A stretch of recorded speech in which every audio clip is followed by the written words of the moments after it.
आपने न्यू भी पता के कर दिया आपने। और दीपेंद्र हुड्डा जी के नाम का भी। ये टिकट कुकर मिल गया आपने, न्यू बता दो। साथियों, इस टिकट की हल्का उकलाना की टिकट की गूंज पूरे भारतवर्ष की छोड़िए, आप बीबीसी पर भी चर्चा हो रही है। 57 प्रत्याशी थे, सबकी फाइलें खुली वहां।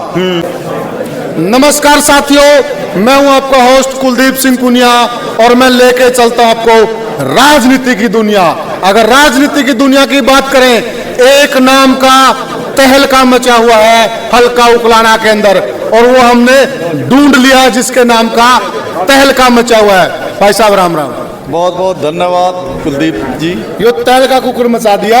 तहलका ये साथी खड़े जिन्होंने जनता है अपनी, जिसका प्यार मुझे मिल रहा है, ये तहलका जनता का ही है। के खुआ दिया, के प्या दिया आपने इन तक? मैंने तो कुछ नहीं, मेरा प्यार है लोगों के बीच में, जो है 15 साल से मैं मतलब राजनीति में, वैसे तो 20 साल से हूँ। 5 साल जिला पार्षद थी मेरी वाइफ। हाँ जी। जब भी मैंने काम किया, 5 साल विधायक रहा और 10 साल विपक्ष करते हुए मैंने जो जनता की जो आवाज उठाने का कार्य किया, जिस प्रकार से किसान आंदोलन चला, जी जी, 750 किसान शहीद हुए, 3 काले कानूनों के खिलाफ अपने लड़ाई लड़ी। कांग्रेस पार्टी ने, हमारे नेता चौधरी भूपेंद्र सिंह हुड्डा जी ने और श्री दीपेंद्र सिंह हुड्डा जी ने, ये जो तहलका है ये हुड्डा साहब के नाम का और दीपेंद्र हुड्डा जी के नाम का भी। ये टिकट कुकर मिल गया आपने, न्यू बता दो। या टिकट न्यू मिल गई। पहला तहलका तो जनता का, अच्छा, और दूसरा तहलका दीपेंद्र हुड्डा का। आपने न्यू बेरा क्या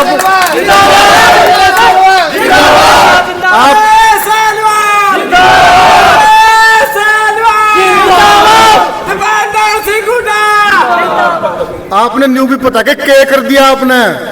ये मुझे नहीं पता, वो जनता ने बेरा है या हमारी पार्टी ने पता है, हाईकमान ने। जो लोकसभा के अंदर भी हमने पहले ही कहा था जी, जो टिकटों का वितरण होगा वो मेरिट के आधार पे और जन भावना के अनुसार होगा। और उसी कड़ी पे चलते हुए जो है कांग्रेस पार्टी ने, मैं धन्यवाद करता हूँ हमारे राष्ट्रीय नेतृत्व श्री मल्लिकार्जुन खड़गे जी, केसी वेणुगोपाल जी, हमारे हरियाणा के प्रभारी दीपक बाबरिया जी, और हरियाणा प्रदेश का शीर्ष नेतृत्व पूर्व मुख्यमंत्री चौधरी भूपेंद्र सिंह हुड्डा जी, चौधरी उदयभान जी प्रदेश अध्यक्ष, दीपेंद्र हुड्डा जी, और हमारे हिसार के लोकप्रिय सांसद चौधरी जयप्रकाश जी का, जिन्होंने बड़ी तकड़ी लंबी लड़ाई लड़के जन भावना को देखते हुए, मेरिट को देखते हुए, कि जो मेरिट में आया है, हमारे 57 प्रत्याशी थे, सबकी फाइलें खुली वहां, स्क्रीन के ऊपर सबके नाम चले। किसी का नाम मेरिट में कितना पॉइंट, किसी का कितना पॉइंट मैं नहीं कहना चाहता, लेकिन मेरिट के अंदर मैं इस जनता का भी शुक्रिया करता हूं कि इन्होंने मेरा लगभग 80% मेरिट में नाम पहुंचाने का काम किया, और उसी के आधार पे, मेरिट के आधार पे ये मुझे टिकट मिली।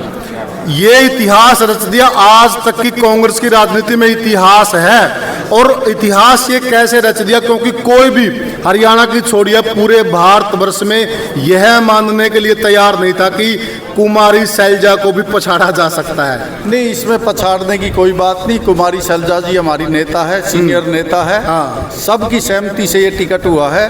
कुमारी शैलजा जी, सहमति कहाँ थी जी? इस्तीफा लिख के बैठी थी वो तो। चलो वो अलग बात है, अंदरूनी बात का हमें नहीं पता क्या थी क्या नहीं।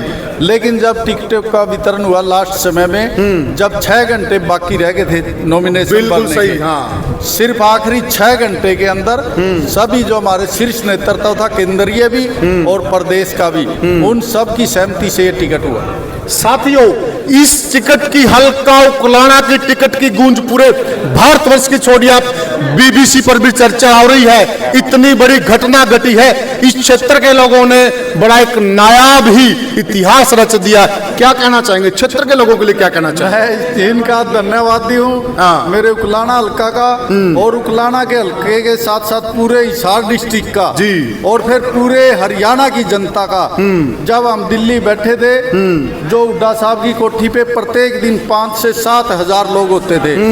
प्रत्येक व्यक्ति जो भी मुझे मिला, उन्होंने यही कहा कि हुड्डा साहब का, चौधरी उदयभान जी का, खड़गे साहब का, केसी वेणुगोपाल जी का और हमारे प्रभारी दीपक बाबरिया जी का आशीर्वाद आपके ऊपर हो चुका है। आपकी टिकट नहीं कटेगी। हमारी जिंदाबाद जिंदाबाद जिंदाबाद। हमारी बात हुई कई दफा दीपक बाबरिया जी से। जी। दीपक बाबरिया जी का साफ साफ कहना था कि मैं सर्वे के आधार पर टिकट दूंगा, परंतु जो सूचनाएं मिल रही थी, समाचार मिल रहे थे, हमने भी, मैंने और इंद्रपाल जी ने भी डिबेट में कई बार कहा कि ड्रामा क्यों है, सर्वे का ड्रामा क्यों है। अगर सर्वे पर देनी तो दे दीजिए नरेश सेलवाल को। अंत में वही हुआ जो जनता चाहती थी।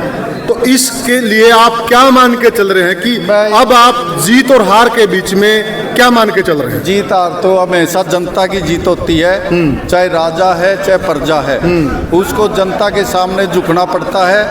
हठ धर्मिता किसी की नहीं चलती, किसी की नहीं चलती। मोदी जी 3 काले कानून लेके आए थे, जनता के सामने उनको भी झुकना पड़ा था, देश के प्रधानमंत्री थे। तो जो है लोकतंत्र के अंदर जनता जनार्दन सर्वोपरि है। साथियों, हमने बात की, भावी विधायक कह दूं तो गलत नहीं होगा, कह दूं? एक मिनट, आप कह दो, आप कह दो। भाई मैं कहूँगा भावी मंत्री। तो साथियों, जनता का कहना है कि मैंने जिससे बात की वह भावी मंत्री, मेरा नहीं कहना, जनता का कहना है, और जनता ही जनार्दन है। अगर जनार्दन कहती है तो सुना दीजिए फैसला, कौन रोकता है? तो साथियों, जय हिंद।